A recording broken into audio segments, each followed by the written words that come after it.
Hello and welcome to one more program in the business platform, the program where we give you, the small, medium-sized business owner, tools, techniques and attitudes that you need not only to survive but to thrive in today's business environment.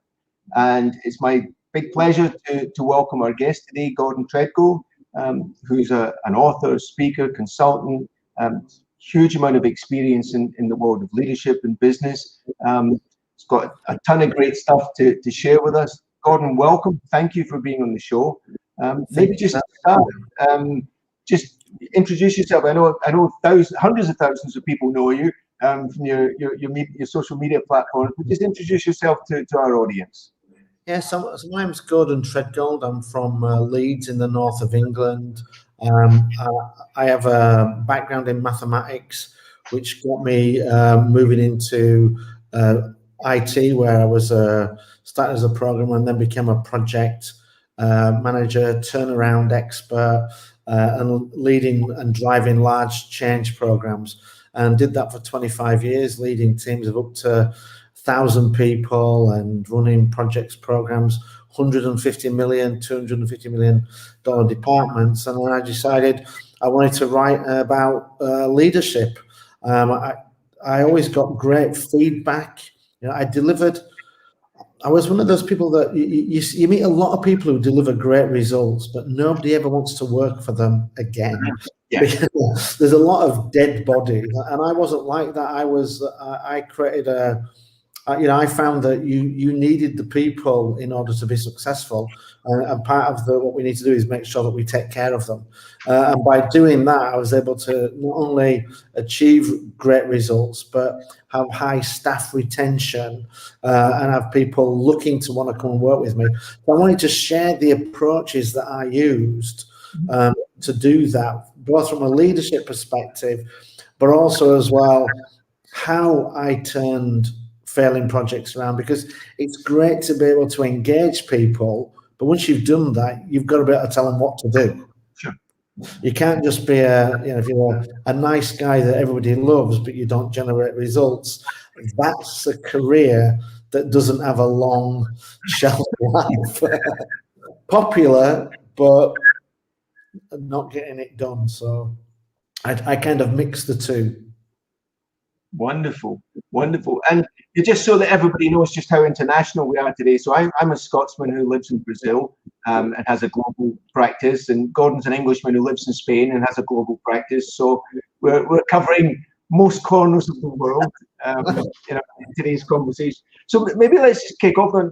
I mean, you being in Europe and obviously in South America, we're passing through different phases of the whole pandemic and post-pandemic and things like that. What's your reading of the current scenario from where you are? What does the business landscape look like?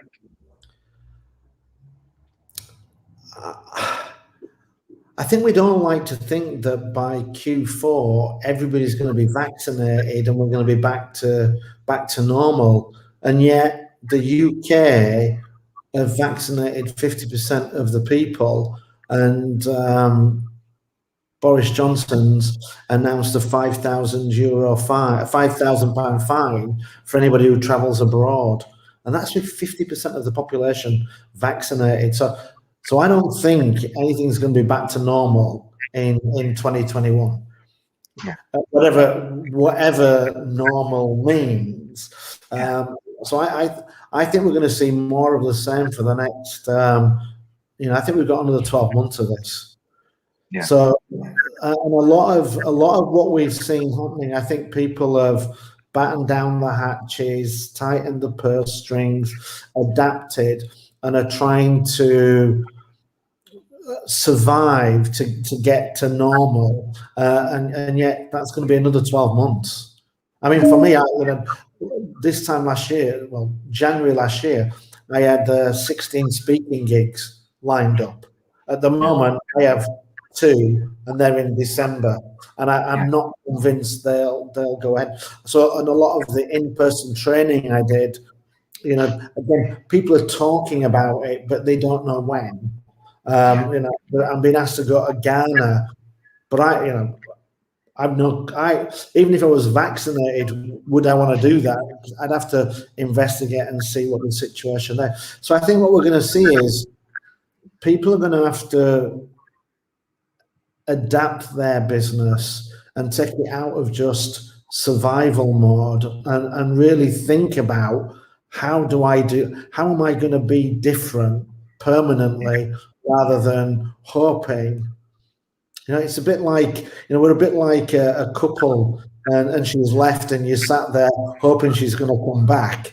And, maybe we just need to realize she's not, and we've got to find a way forward in this new, with this new paradigm. Yeah, I was talking, I had on the show last week, the lady who's head of talent at Renault Nissan, so 350,000 employees and, global scale. And she was saying that from their point of view, it's been 10 years of innovation in a year. Yeah. The paradigms that have shifted, the technologies that shifted. Like you said, the world, like it or not, the world looks very different. Can I just say something? I like that. So they've had 10 years of innovation in a year. Anybody who hasn't done anything and is always going to get better, they've just had 10 years of stagnation in a year. Yeah. So that just occurred to me as you said that. Wow, 10 years of innovation. It's like, wow, anybody who didn't is now 10 years behind. How are you going to close that gap? Yeah, you're not. So let's talk about, if you've got a medium-sized business. I mean, the big businesses, they've got the McKinseys, the Deloittes, you and I. I mean, they're all getting their help. The small, medium-sized businesses, what do they need to do to reinvent themselves? So I actually think the small and medium-sized businesses are in a better position, because even if, and I'll work with anybody, but I think with the larger companies, I've worked with a lot of big companies. I've worked with DHL as a permanent employee before I started on the Leeds. I worked with a company called Henkel, a $20 billion company, and once these companies, were cash rich, a lot of resources, they have the flexibility of an oil tanker. It takes them, even though they innovate 10 years in 1 year, it's probably still going to take them a while to implement it. So I think the smaller, medium-sized businesses are probably a lot nimbler. And we'll be able to change direction quickly. The challenge is going to be figuring out what that direction is. Yeah. And I think, it would be good to, get some consulting in or speak with similar businesses and non-competitors like they do through a lot of things like the Vistage groups where CEOs meet, and see what some of the other businesses are doing and learn from them. Watch what some of the bigger businesses are doing and do it quicker than they're doing. I mean, one of the things here that stunned me on Saturday, I was walking past the only local pizza parlor in the village where I live, and it's closed down. And before I moved here, I lived in Belgium, and the pizza parlor there trebled its revenue during the pandemic. And I was looking at, it's like, how can a pizza parlor? What did they get wrong? I mean, it's delivered, and they don't deliver. They don't deliver.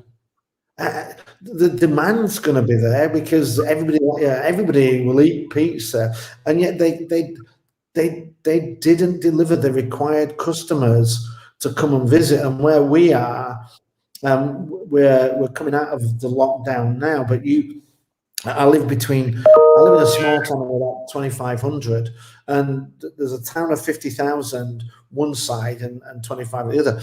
And if it's a town of 50,000, weekends you're not allowed to leave it or enter it. So people couldn't. I mean, if you were making food deliveries, that was possible, but they relied on people coming to them, and yet there was a curfew. They opened at 9 o'clock at night, and yet the curfew kicked in at 10.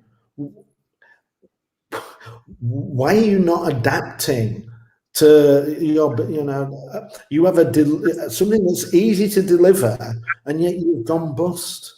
How was that possible? That's an interesting thing, because I see the same thing. That the way I tell people is, your business is not going to exist in 18 months' time. Yeah. It's either going to be another business, or you're going to be closed. Yeah. Your business as it is right now isn't going to exist. Now, as you said, people are still going to need to eat, people are still going to need to vacation, people are still going to need to do all the things that people need to do.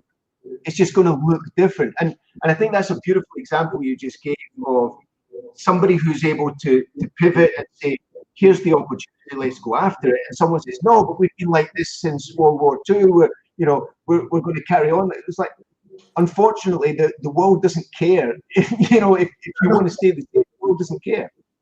No, and one of the stories that I heard prior to all the pandemic, which I thought was interesting, was the way that things are changing. Prior to the pandemic, it took Sony 100 years to get to, I think it was 17 billion in revenue. It took WhatsApp and 100,000 staff to get to 17 billion and 100 years. And it took WhatsApp about 15 employees and 7 years to get to 17 billion. And then you look at what's happening in the pandemic, the lifespan of businesses that people are going to be making big money very, very quickly if they can adapt and become flexible. If you decide to stay where you are, other people are just going to be eating your lunch. I mean, and then it's like Amazon. You've got to find ways to compete with them if you're in the delivery. So it's tough out there, and one of the things I find with improvement is a lot of people, they want to improve by 10-20%, and when you look at 10-20%, it's like going on a diet and thinking I'll lose 5 pounds. You could do that by skipping breakfast every day for a week. And I think what we need to do is get into that that mindset of, how do I improve by 80%? So now you can't look at what you're doing and shave little bits off. You've got to start with a blank sheet of paper and completely rethink your business. That's great. And the next subject I want to touch on is exactly that. You can only do that through the people, right? Through your people doing things differently. So what do the leaders, let's start with the leadership. What do the leadership need to do differently for this to happen? Well, I think they've got to, you've got to have that diversity of thinking. If it's just all done in the boardroom, then you might be struggling. I think you've got to open it up and get some of your more trusted employees in. I remember a friend of mine who worked at a company, and there was a guy that was sat there who never did anything, and he'd been there 3 months, my friend. And they said, that guy doesn't do anything.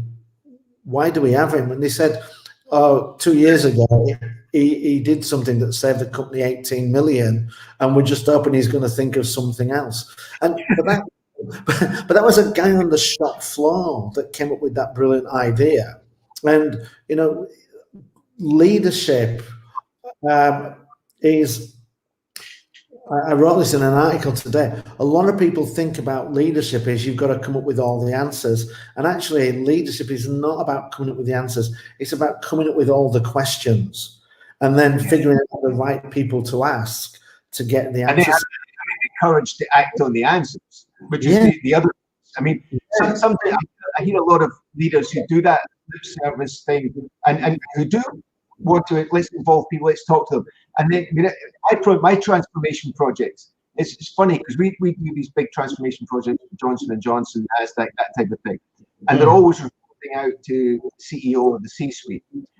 And every time, without exception, every time this group of high-hoes goes to present, they scare the life out of the C-suite because of what they've come up with.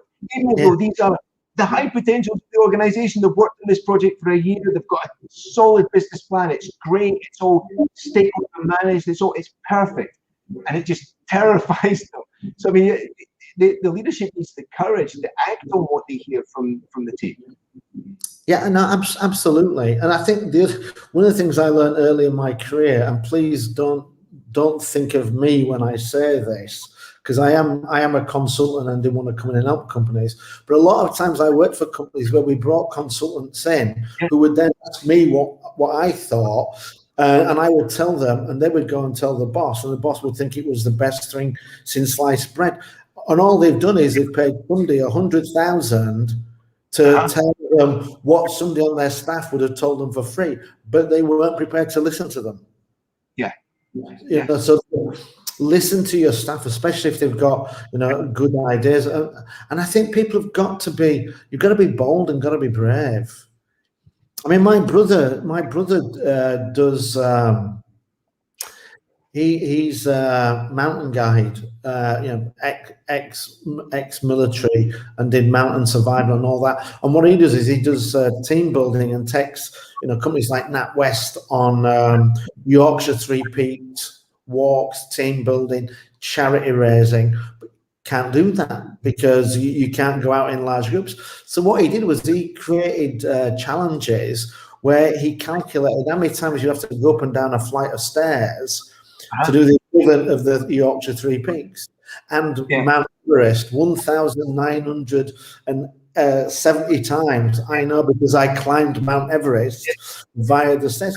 Well, that was him thinking outside the box of how could he get that, you know, get people exercise, get people thinking. And then he would do it on Zoom, and he would get people to use Zoom, and they would all go and do this collectively.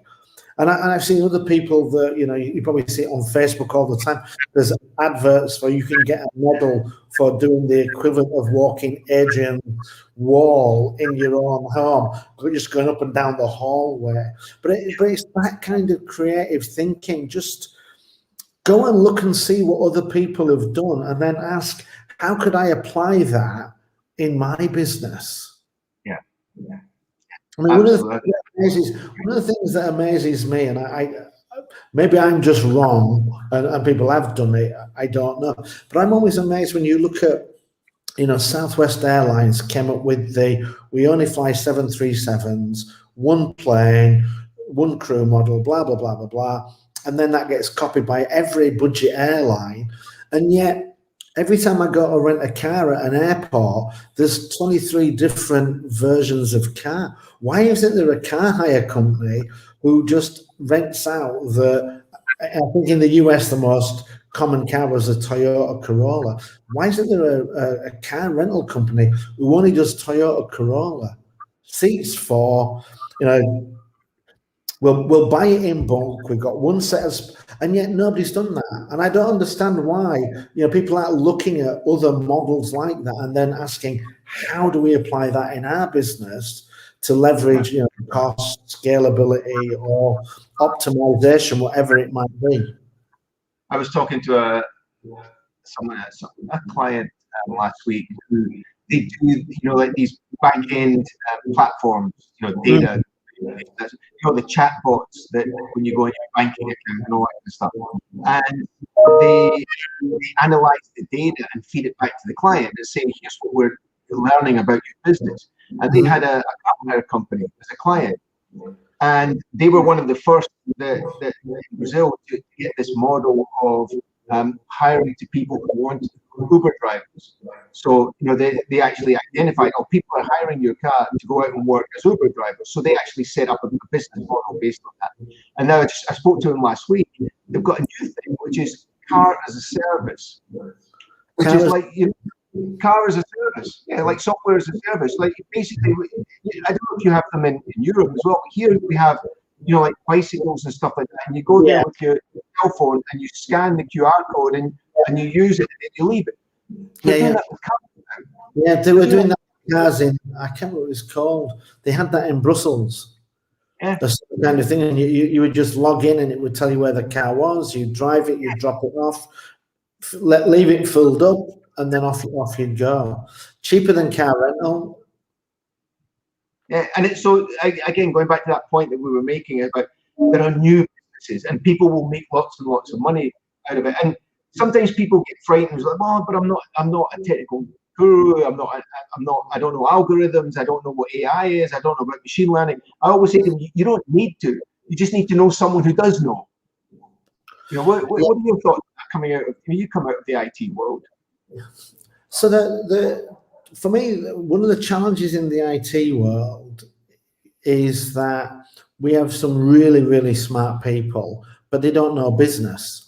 So they can create AI, but now if you ask them what would they use it for, they'll use it for whatever it's being used for. And what we need to do is we need to be able to explain to people how this could be used, and then ask an entrepreneur. You find the most entrepreneurial person and say, here's a tool, how would you use it? And they might use it in a way that is completely different to what you would imagine.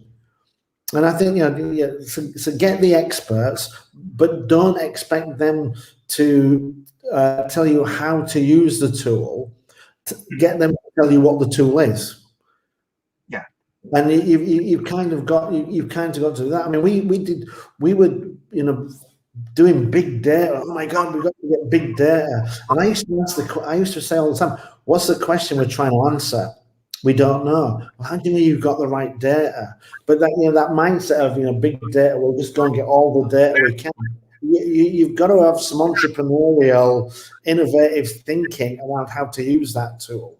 So and again, that's diversity of thinking. Find out who are the most entrepreneurial people in your organization. Ask them what they would do, and that's not generally in the C-suite, and it's not generally in the. I'm an unbelievable leader. Entrepreneurial, not so much. I do get great ideas, but I see other people and I think, I created that and I've sold it for €7. You're selling it for €40 and you sold 20,000 of them. How did you do that? Mm-hmm. Go and have a look at these things and be open to it. Mm-hmm. Yeah, and it's interesting to talk about diversity of thought. I fundamentally agree with that. 15 years now I've been working virtually in that, I'm based here in the south of Brazil and we do global projects. And that's deliberate because we're teaching these executives how to manage globally. You've got a global team. You've got someone in Islamabad, someone in San Francisco, someone in Cork in Ireland. How do you pull that together? But that's one of the great benefits of the pandemic is we've finally ruptured this paradigm of everyone has to sit in the same office, right? Mm-hmm. So this frees you up to be diverse in terms. You can get people from all walks of life, all backgrounds. What are the lessons that you're seeing in terms of working well virtually? So I worked in IT for, I guess, since 2000 when outsourcing first came in. So I've been working with teams in India, Asia, and then led organizations. I think one of the things we have to do is that, one of the criticisms I always hear is, their English isn't very good. So we've got to take the time. We have to tune our ears. And I find it very difficult sometimes. In that I'm on a call in 2 hours and I've got Russians and Indians. And it's difficult to listen to two different accents, one after the other, because I've got my Indian ear on and then I have to do my Russian ear so I can get it. But it forces me, I have to communicate at a higher level. I have to keep things simple. I can't use large, complicated words or colloquialisms that are not there. So as a leader, I hear again a lot of criticism about these people are not that smart. When the team in India, every single person was in the top 1% of their university. These people are smart, but you've got to give them clear instruction. If there's any ambiguity, you lose them. So we've got to be crystal clear, and that puts the onus on us as the customer or the manager to make sure that we engage them and we give them clarity and check back. But what I find really helpful is that you can get into that 24-hour production cycle. So, we've been working on we're doing a VPN migration. So we'll be working on that with one of the teams until 9 o'clock tonight. But then tomorrow morning at 4 a.m, the team in India will pick that up. So that opens our window from 4 a.m. to 9 p.m. Where we can look to try and serve the customers. But I think as well we need to be mindful. One of the changes we're going to do today, it's happening at 9 o'clock. And they said, do you have an issue with that? And I said, no, I don't. However, my team that are in Kazan, that's going to be midnight for them. Yeah. So, maybe we need to do it at 6 a.m. For me, and that's 9 a.m. for them, and not just do everything, based around my Monday to Friday 9 to 5, because these are the people that are doing the work. I'm not. I can lead half asleep. I don't want them doing technical work half asleep. That would be bad. So I think we have to be mindful and and try and give them chunks of work that are clearly defined, but a complete piece that they can start and finish, and then empower them and leave them to get on with it. And the tools as well, video's really good. We tend to do a lot with Zoom, Teams now, but a lot of the time it's with cameras off. And what I find is that as soon as you get into a meeting where it's cameras on, the entire dynamic is completely different. And there are bandwidth issues, but we do need to, the more you can do it with camera on, the more engaged you're going to get out of people. And we did one call, and we had to get a guy, an engineer in Finland, and it was like, can we get hold of him? Now, I need this guy now. And the guy I'm talking to just went, and with the camera off, I would never have seen that what I'd asked was impossible. Because I'm not getting that body language reaction. But, seeing him on camera, it was like, okay, what's plan B? So we've got to learn to be able to communicate and pick up more on signals and sounds, and what's not said is a huge. Which is interesting, because those are the competencies that separate a good leader from a not good leader. The empathy, the resilience, the emotional intelligence, all that kind of stuff. What I think is interesting is when I start with any group, literally any group in the world, and we're working virtually, they say, this is really difficult, do a project virtually and this, that, and the next. What's the number one biggest challenge you have in your biggest difficulty you have? And they always answer, meetings. Our meetings are unproductive. When they're face-to-face, I said, so doing it virtually, the problem is not whether it's virtual or face-to-face. The problem is you're not getting good meetings. Yeah, you suck at meetings. Yeah, absolutely. So let's learn how to run effective meetings. Let's learn how to run effective projects. And then it doesn't matter, yes, there are things face-to-face that work better. There are things that work better virtually. But it's knowing the competencies that make the difference, isn't it? Yeah. So for me, with the start of the pandemic, I was running a 100% virtual. First time I'd ever done that. I only met 2 people on the project, and that was because I went and spoke at a CIO event in Pune, India. Otherwise, I wouldn't have met anybody. And usually, there's some degree of local, but this was just 100% virtual, never met anybody. And what I found was I'm quite an engaging leader, but in that virtual, I had to double what I did. And I had to make it a point of, so we were on a call, I don't know if it was yesterday or the day before, and I'm dealing with a lot of Indian people. And we had this complex technical update on a virtual private network that we were trying to move, and we were losing the customer's business because it wasn't quite going right. And halfway through, I had to say, "Oh, by the way, guys, I just need to interrupt you." And they said, "What is it?" And I said, "Joss Butler's out. It looks like you're going to give us a spanking in this in this other, and everybody on the team, like, Indian guys cheered, and I thought, and I did that deliberately, because what I found was that if you can you've got to bring an element of social. If there's no social, the engagement's not the same. So I would try and make meetings a little bit longer, so we could have that chat. How's the weather in Kazan? What's it doing in India? Did you see the cricket?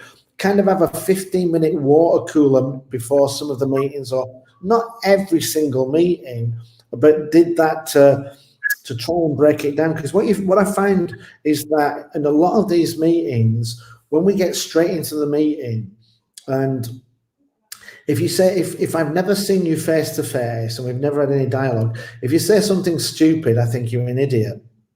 If we've had any kind of dialogue, discourse, or engagement before, and you say something stupid, I'll say, sorry, what did you say? That sounded stupid. And you'll give them you are more forgiving and give them a chance to correct.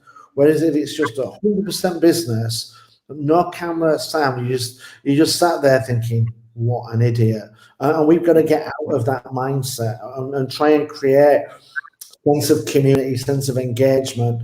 And as I say, for me, I had to double what I did, and I was already doing double what anybody else was doing on the face-to-face stuff. But how they're coping, God only knows. The days. I think the pandemic has killed command and control structures dead. Thank goodness. Thank goodness. It never worked. You just managed to get away with it. Now you're dead. If you're not an engaging, inspiring leader, you're going to be out of a job very, very quickly. Yeah, so I 100% agree with that. And so let's talk about another aspect of that leadership, which is something leaders forget to, the empathy piece. But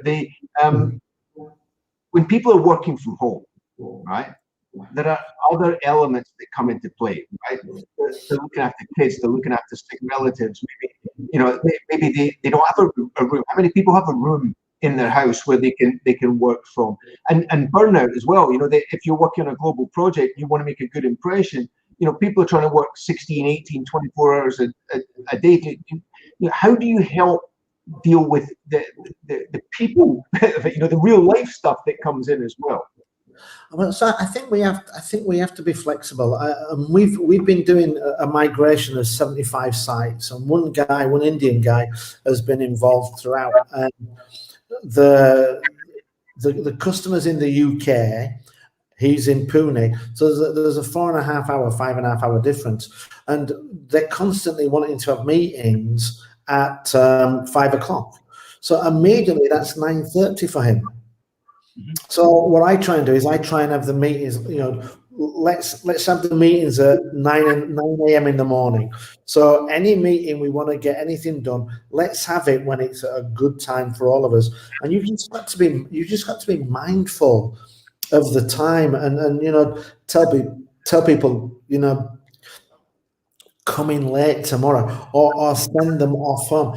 Be aware of when did they start and when did they leave. I mean, one of the things that I remember from my own experience, I was working for DHL in Prague, and I arrived at work at quarter past 8, and one of the senior managers came into my office and he said, Tredgold, I think you need to be aware that we start at 8 o'clock in this company.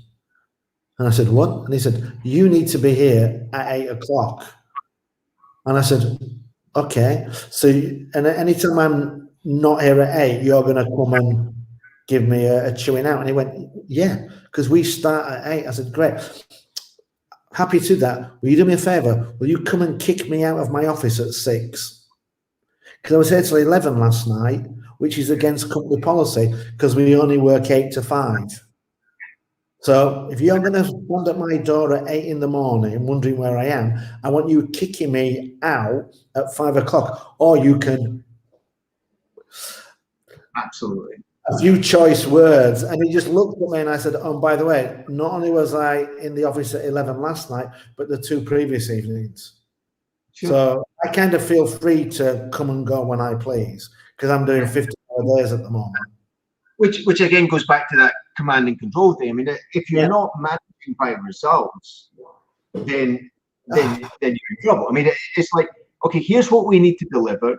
Here are the parameters. Here are the resources that are available. We want you to do it in a way that's sustainable, that doesn't break any laws. But apart from that, go do it your way.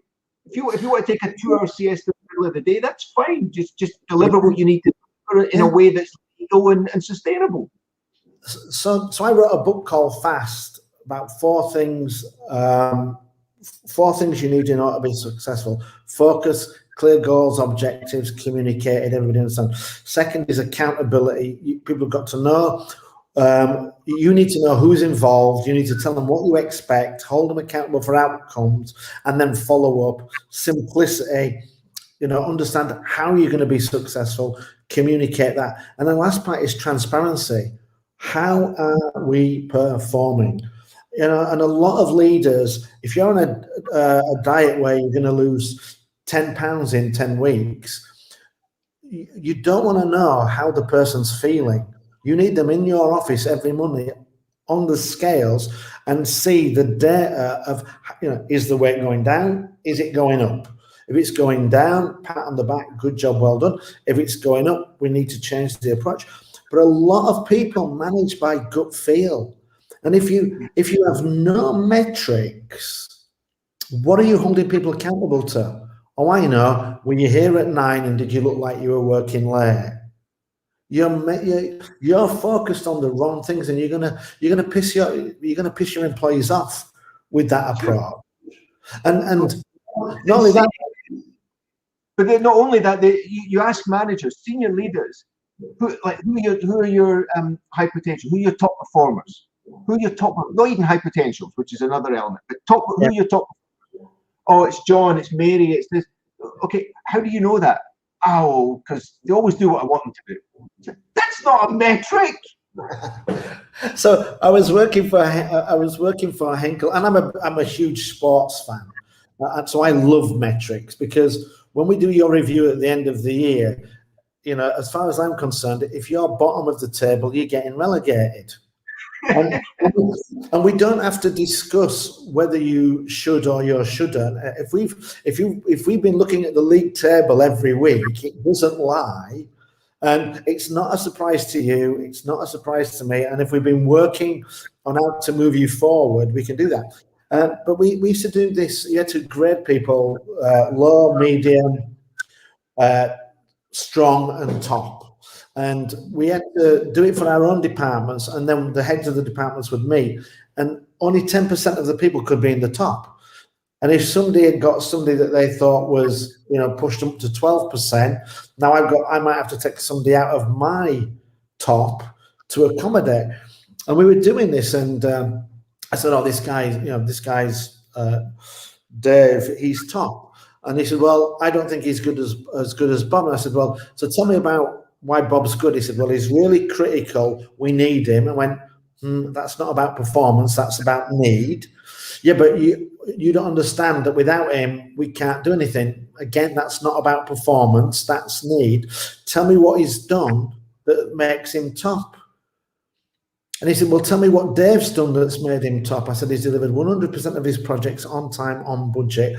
He has achieved 100% service level attainment for the entire year. And he's the only person in my organization that's achieved 100% in both of those categories for the entire year." And my boss said, "Dave's top. This other guy, we need him. He ain't top." If you don't have a metric, what are you judging people on? That's why it's important, is because not only do you have to know that for your people, but in any business now, the function only lasts 6 months before it changes. So you have to look at it at a business level. You have to look at your talent pool, irrespective of which department or which project they happen to be in at the moment. You have to know your top performers as a talent pool, because tomorrow you're going to pull one from here, one from there, and make a new pod. I got into trouble with HR. I was always getting into trouble with HR. I got into trouble with HR because our CEO came up with this approach of pay for performance. When it comes to the annual bonus, when it comes to the annual pay rises, I think we had like a 2% pay rise. So you would give 4 to the top performers, 2 to the standard, none to the medium and low performers. So that's how we were devising the pool. Mine was the only department that did that. Everybody else was giving everybody 2% because they didn't want to. I don't want to piss people off. What, you mean you don't want to upset your top performers? I have no problem in telling my bottom performers, oh, by the way, I've given your pay rise to the top performer. And if you want to do something about it, then you need to be, and I'll help you be a top performer. But if you're a bottom performer and you don't want to do anything, your career's on the slide. And they kept saying, we want to do this, and we need to make sure we're paying our top performers the best. So I created this model that looked over 3 years, and it ranked performance. And I gave for this year, I gave you 125% of your performance rating. For last year, 100%. Year before, 75. So I was kind of weighting it depending on, and that gave everybody a score of their performance. And then I plotted salary, and then I plotted the people. And what we found was that what you should have is you should have an ellipse like this, an ellipse that's like this. That low performers, low pay, high performers, high pay. And what we had was low performers were getting great money, and some of the high performers were getting the lowest money. So I created this tool, and then when it came to allocating the money, I was giving some of the people who were paid at the bottom of their pay band, not 4%, but 10% to recompense. I got into trouble for HR. They told me you're not allowed to have that visibility into the data. I said, but we're supposed to be paying high performers. How are people making these decisions? And they said, well, they're not doing it on the data. They're creating a policy. I was like, I don't even know how to respond to they're not using the data. So what are they using? Average weight, skin tone, length of hair, support. Which team they support? All Leeds United fans get less, all the Arsenal fans get more. And Manchester United fans get nothing. I think there'll be universal agreement on that, apart from all the Man United fans in Malaysia. So I want to talk about football for a minute, if I can, because for me, I'm a huge football fan, and I've been a Leeds United fan since Don Revie. And you're poor man. My father was a professional football player in Scotland. Really? Who did he play for? Hibs, played for Hibernian. I saw Hibs play Leeds in, I think it was 1967 or something, in the Intercity Fairs Cup. They came. So I'm going to talk more about leadership than football, but I'm sure a lot of people in your neck of the woods will know Marcelo Bielsa, and he is an absolute god at Leeds now. And he's done something that I'm a very good leader. I'm fast. I'm dynamic. And if you ask me how long it took to change culture, I would tell you within 6 months you can start to see change. Within 12 months it'll start to be embedded. Within 18 months it's sustainable. And Bielsa changed the culture at Leeds in 6 weeks. He took over, and 6 weeks later, the same starting 11 that finished mid-table, couldn't attack, couldn't defend, tediously boring, played Stoke, who were the favourites to get back up, and we spanked them 4-0. And the commentators were like, are we sure this is the same 11 guys that finished last season? And he changed the culture in 6 weeks. And yet we talk about leadership and the importance of communication.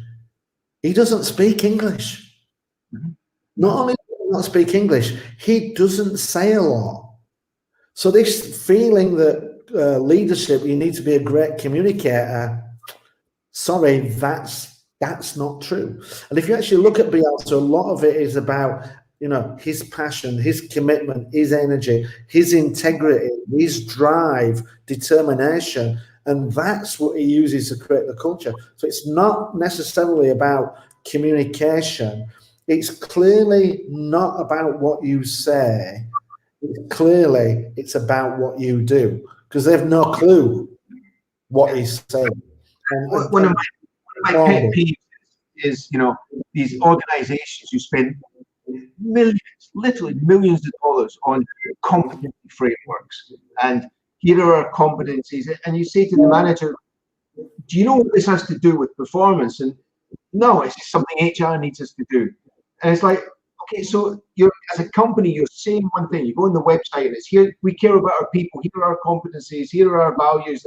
And then you go speak to the leaders or the people on the shop floor, and it's like, no, we just have to get done what we need to get done. And it's like, and you wonder why there's this massive disconnect. It's like, I mean, you're basically, it's like you've got horse and carriage, and you're putting a horse at the front, a horse at the back, and a horse at each side, and saying, go run, and you wonder why the carriage explodes apart.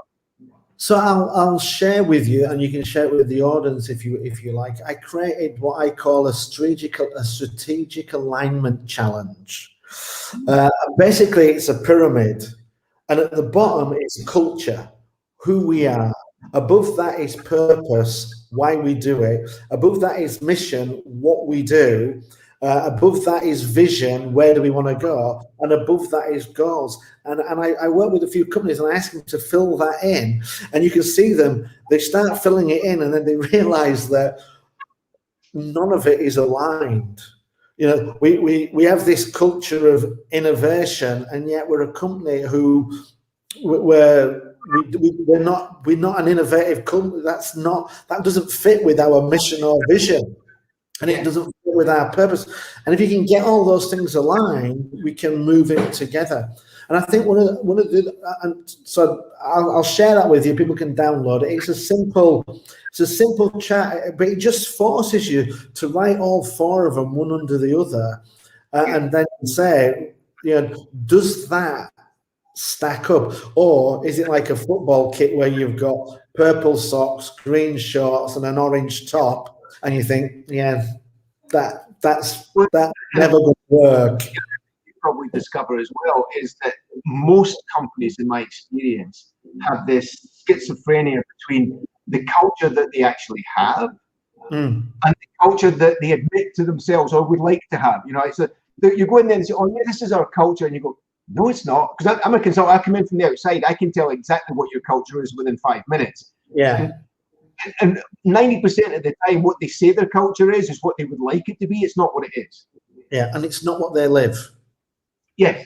Yeah. Exactly. More of a 3-step approach to creating culture. Say it so people can understand it and follow it. Live it so they can see what it looks like, and reinforce it. Find the culture ambassadors, advocates, recognize them, and put rituals in place that reinforce the culture. If you do those 3 things, boom, boom, boom, it will happen. But the other thing about culture, which is interesting, is what's in it for me. And when Marcelo Bielsa came to Leeds, we were thinking about selling Calvin Phillips. We were 13th in the second division, in the second tier, the first division, I think they call it. And Calvin Phillips was a midfield player, and we were thinking of selling him. He was okay, not great. And Marcelo Bielsa came in and pulled him to one side and said, I'm going to move you to central. I'm going to move you to be a defensive midfielder. And if I do that, within 12 to 18 months, you'll be an England international. So we're going to sell you, but if you do what I say, in 18 months, you'll be playing for England. He's in the England squad. He's already played 3 or 4 times. He's now a regular part of that squad. Imagine the buy-in that he's going to get when it's now not what you want me to do for you, it's what you want me to do for me. And Bielsa wants Leeds to play in an attacking, dynamic, aggressive way. It's great for the fans. The fans love it. It does give us a little bit of a heart attack. The players love it. Who wants to come and play a boring boring game. It makes you a better player. So it increases. So it's the fans love it, you love it, and it makes you more valuable. How can they not buy into that culture? So when you're thinking about creating a culture, how can you make it interesting for the people, make it better for them personally, and make it better for the customer? If you can achieve those three things, you'll create a culture in record time. Happy employees, happy customers, happy shareholders. Interesting though. I completely agree, and I've also seen the opposite destroy the culture, which is that when that thing you were talking about, necessity, right? 60-70% of the coaching engagements I do are this guy or woman is senior vice president, right? Brilliant at their job, great lawyer, great accountant, great salesperson, whatever. Nobody can stand to talk to them. They're rude, they're arrogant, they're this, that, and it was like, why did you promote this person up to senior vice president? So, oh, well, because they were really good at their job and we were frightened to lose them. It's like you destroyed the whole culture. You basically said to the organization and to this person, you can act any way you want and get what you want, which is your promotion and more money and all that. And all you have to do is every now and again, someone from HR will complain about it, and you have to put up with that. I said, no wonder the organization's in a mess. So that thing that you were talking about, reinforcing the culture, you need, when someone steps out, we talk about football. When Arteta blocked Aubameyang from the North London derby, right? When who? Aubameyang. Oh yeah. Captain, because he turned up late, and he said, "Go sit in the stand and watch the game." And that's brilliant. That's reinforcing the culture. Instead of saying, "Well, you're the captain, you're our top scorer. I know you came in late. It's North London derby. Come and play." So little things like that either destroy or reinforce the culture. Yeah, I wrote an article this morning. I love to create graphics, and I'll share another we can share with the audience. And it's the 5 stages of leadership. And for me, it starts off with informal, so you don't have the position. And are you demonstrating leadership tendencies? Are you recognizing people, supporting people, volunteering, stepping up, looking to do the right thing? Then there's the hands-on leader, where you're leading from the front, you're probably a team leader, and you're actually contributing to the success. So, in football parlance, it's where you're the player manager. So, you get to decide the tactics, but you're still going to be involved doing it. And then there's the expert leader, where you're promoted because of your expertise. And, a lot of people go through that. And then the next level of leadership is what I call the engaging, empowering leader. And at this point, you have to become a leadership expert rather than an expert that's a leader, because now it's not about what you know about the technology, the process, the business. It's what you know about people. And this is the place where that's the barrier where people fall. And then the 5th level is what I call inspirational leadership, where you're looking at, where you're basically involving strategy, culture. You have the lightest touch on employees, but you have to do it in an impactful way. So you've got to be inspiring. But it's that gap there from expert to engaging, empowering, which is a completely different skill set. What got you to here? You actually won't be successful as an expert leader unless you develop some leadership.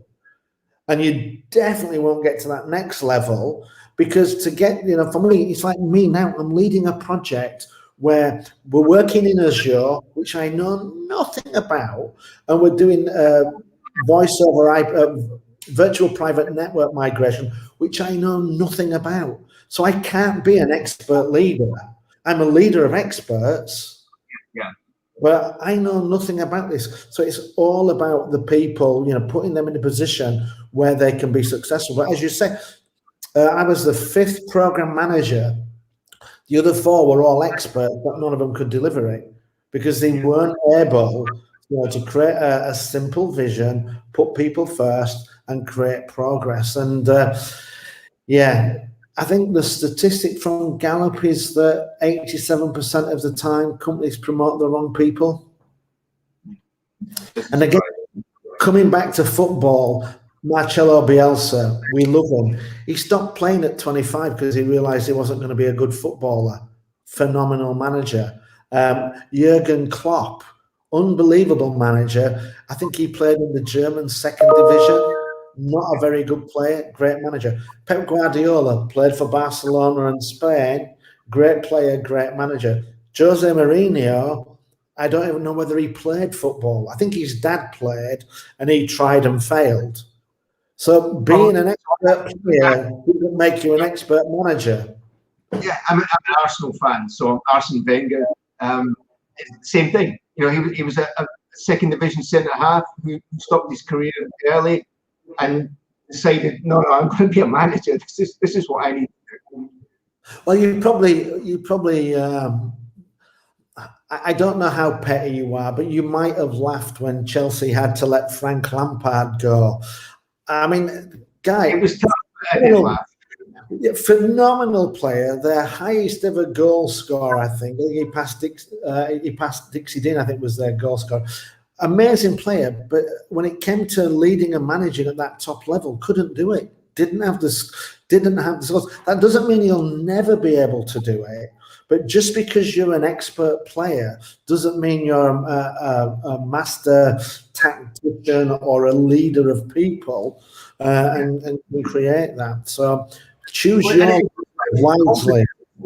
Yeah, it goes back to the competencies, doesn't it? It's a different set of competencies. It's like, and I liked your analogy about, you know, the leader, the aspiring leader, and then the team manager. You know, like a player manager, because you get someone like maybe Solskjaer at Man United, and obviously he, in that kind of player manager role, he was good. You know, he's obviously got some talent there, but then all of a sudden you put him in you're now just the manager, and he's struggling, and there's just a subtle difference between, like, dividing your time between player, manager, and just being the manager. It's the same thing that you were talking about, dividing your time between the expert leader and then just being the leader. It's those subtle differences that make it. And I think the challenge. So I read a really good book. I don't know if it was either a book or an article, and it was called Star Trek Leadership, and it was about the leadership style of Captain Kirk, who, if they need to fight a monster, Kirk goes down and does it. If they need somebody to date the good-looking alien, Captain Kirk goes and does it. It was all about heroic leadership. And then you've got Star Trek Next Generation with Jean-Luc Picard. When they've got a problem, he gets his inner circle into the ready room. They talk about strategy, and then he sends down the head of security to fight the monster. He sends the head of diplomacy to go and negotiate, and he deploys resources. And a lot of people, we cannot give up the desire to be the hero and let other people be the hero. So a lot of people, they can't do that because they want to be the hero, which means you can't get above expert leader because you have to be involved. Or it's that you don't have the confidence to let go of your expertise and focus on the people and let them, you know, just accept, you know, I'm sure, you know, when somebody's managing a second division football team, the manager, if it was a good player, he's probably better than every single player, but you can't go and play. So you have to let them do it, and sometimes let good enough be enough, and have enough people doing good enough rather than one person doing great, which you could do. But people are reluctant to, you know, take their hands off, either because they want to be the hero or they're not confident in their people skills to let go of the expertise. If you don't let go, you won't go higher. No, we don't need another hero. We need somebody who creates more heroes. That's how you become a great leader and move up. The more heroes you can create, the higher you'll go. The more heroic you need to be, you're going to be a limitation to yourself. I completely agree. Completely agree. And that's a wonderful note for us to end on. Gordon, that was just wonderful. Thank you ever so much for sharing your wisdom, your experience, your knowledge. It was a pleasure. It was a ton of fun as well. It's always good to talk football with someone. Thank you for not being a Manchester United or Chelsea supporter. I've always respected Arsenal. I've always respected Arsenal because in the 70s, it was Leeds, Liverpool, and Arsenal. A lot of respect between the teams, and absolutely, I completely agree. And it's nice to have Leeds back in the Premiership and doing well in the Premiership. Tell me, how the easiest way for people to follow you, to get in touch with you? I mean, you do such great work. I'm sure there's going to be a ton of people watching who are going to want to get in touch. What's the easiest way to do that? So I'm the only Gordon Tredgold in the entire world. So if you pop Gordon Tredgold into Google, you'll find me on LinkedIn, Twitter, Facebook. If you want to email me, it's gordon@gordontredgold.com. Wonderful. Wonderful. Thank you ever so much. It was a pleasure. Hopefully we can count on you again at some point. Absolutely. When Leeds play Arsenal in the FA Cup final next season, call me up. There you go. There you go. It's a day. Thank you ever so much. Have a wonderful rest of your evening. Thanks, then. Bye-bye.